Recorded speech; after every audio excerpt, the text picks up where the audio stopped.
بسم اللہ الرحمن الرحیم۔ السلام علیکم دوستو، ایک دفعہ کا واقعہ ہے کہ حضرت موسیٰ علیہ السلام اللہ پاک کی ذات سے ہم کلام ہوا کرتے تھے۔ تو حضرت موسیٰ علیہ السلام جو ہے وہ اللہ پاک کی ذات سے ہم کلام ہونے کے لیے کوہ طور پر جا رہے تھے کہ ان کو رستے میں ایک عورت ملی۔ عورت سوال کرتی ہے کہ اللہ کے پیارے نبی، اللہ پاک کی ذات سے میرا ایک سوال کرنا اور اللہ پاک کی ذات سے پوچھنا کہ کیا میں جنتی ہوں یا جہنمی۔ تو موسیٰ علیہ السلام جو ہے وہ کوہ طور پر جب گئے، اللہ سے ہم کلام ہوئے، تو اللہ پاک سے وہ پوچھتے ہیں کہ یا اللہ، ایک عورت ہے وہ سوال کرتی ہے کہ اللہ پاک کی ذات سے پوچھئے گا کہ کیا میں جنتی ہوں یا جہنمی۔ تو اللہ پاک کی ذات جو ہے وہ ارشاد فرماتی ہے کہ اسے کہہ دیجئے گا کہ وہ جنتی ہے۔ اللہ پاک کی ذات سے ہم کلام ہو کر واپس آتے ہیں تو وہ بڑھیا جو ہے عورت وہ پوچھتی ہے کہ اللہ کے پیارے نبی، اللہ پاک کی ذات کیا ارشاد فرماتی ہے؟ تو موسیٰ علیہ السلام جو ہے وہ فرماتے ہیں کہ اللہ پاک کی ذات ارشاد فرماتی ہے کہ عورت سے کہہ دو کہ وہ جنتی ہے۔ وہ بڑی تجسس میں پڑ گئی کہ یہ کیا ماجرا ہے، کیا معاملہ ہے، ایسے کیسے ممکن ہے۔ تو نیکسٹ جب دوبارہ حضرت موسیٰ علیہ السلام اللہ پاک کی ذات سے ہم کلام ہونے گئے تو اس نے پھر سے رستہ روکا موسیٰ علیہ السلام کا اور وہی سوال دہرایا۔ فرمایا اللہ پاک کی ذات سے پوچھئے گا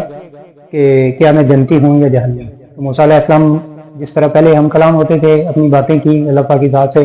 اور وہی سوال جو ہے وہ عورت کا دہرایا، اور اللہ پاک کی ذات نے فرمایا اس سے کہہ دیجئے کہ وہ جنتی۔ جب عورت کو یہی پیغام دوبارہ اللہ کی طرف سے ملا تو وہ مزید پریشان ہو گئی، اور اب اس کو نہ ایک ہلچل سی لگ گئی کہ یہ کیسے ممکن کیسے۔ تو تیسری دفعہ جب موسیٰ علیہ السلام ہم کلام ہونے گئے اللہ پاک کی ذات سے تو عورت کہتی ہے کہ اس دفعہ پھر سے پوچھ کے آئیے گا کہ کیا میں جنتی ہوں یا جہنمی۔ تو وہ پریشان ہو گئے کہ آخر معاملہ کیا ہے، اس کا پتہ تو کرو۔ اللہ پاک کی ذات نے 2 دفعہ کہا ہے کہ اس سے کہہ دو کہ یہ جنتی ہے۔ موسیٰ علیہ السلام جو ہیں وہ عورت سے پوچھنے لگے کہ ٹھیک ہے میں پوچھ کے آؤں گا، پہلے بھی پوچھا ہے تو مجھے معاملہ بتا کہ معاملہ کیا ہے، تو اتنی 2 دفعہ پوچھا ہے تو اب سیٹ سی لگنے لگ گئی ہے، پریشان لگ رہی ہے، آخر ماجرا کیا ہے تو مجھے وہ بتا۔ تو وہ عورت کہتی ہے کہ بہت پرانا راز بھی ہے، دل میں خلش بھی ہے، اور تصدیق کی ہے لیکن پھر بھی دل میں خلش ہے، تو میں بتا دیتی ہوں کہ آخر معاملہ کیا ہے۔ تو وہ موسیٰ علیہ السلام سے جو ہے وہ عرض کرتی ہے کہ اے اللہ کے کلیم، ایک دفعہ یوں ہوا کہ میرے میاں جو ہیں وہ کسی کام سے گئے، ان کا شاید کوئی کاروبار تھا، یا جس طرح لوگ پرانے زمانوں میں ہجرت کیا کرتے تھے، تجارت کیا کرتے تھے، اس طرح کا کوئی جو ہے وہ سین تھا، تو اس کی وفات ہو گئی۔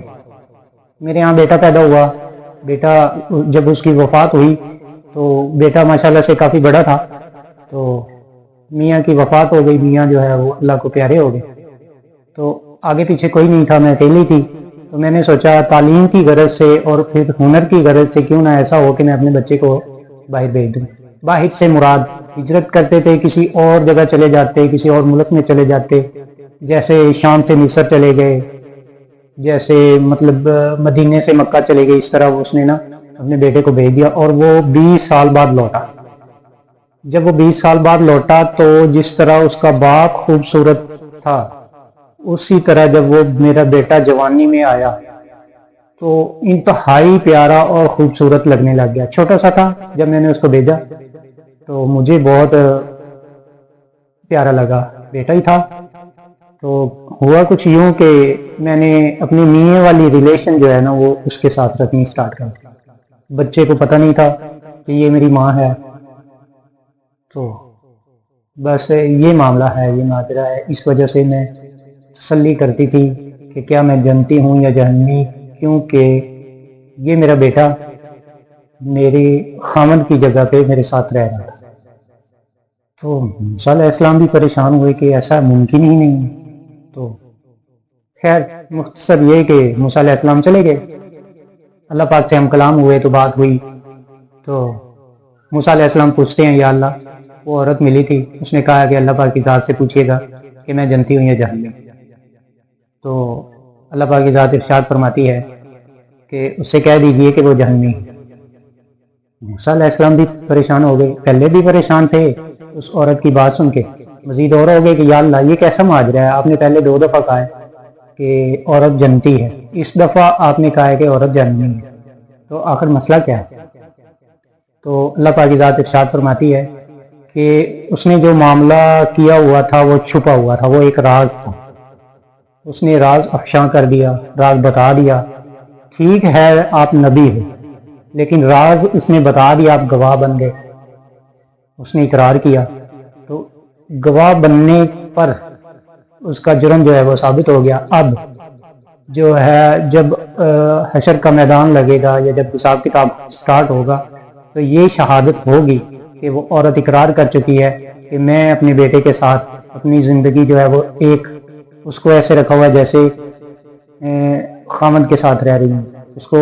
اپنے ساتھ یوں رکھا ہوا ہے جیسے اس سے نکاح کیا ہوا ہے۔ تو سین یہ تھا کہ وہ اس کا بیٹا تھا، تو اسی لیے حقوق اللہ جو ہیں وہ اللہ پاک کی ذات معاف فرما دیتی ہیں، اور جو حقوق العباد ہے،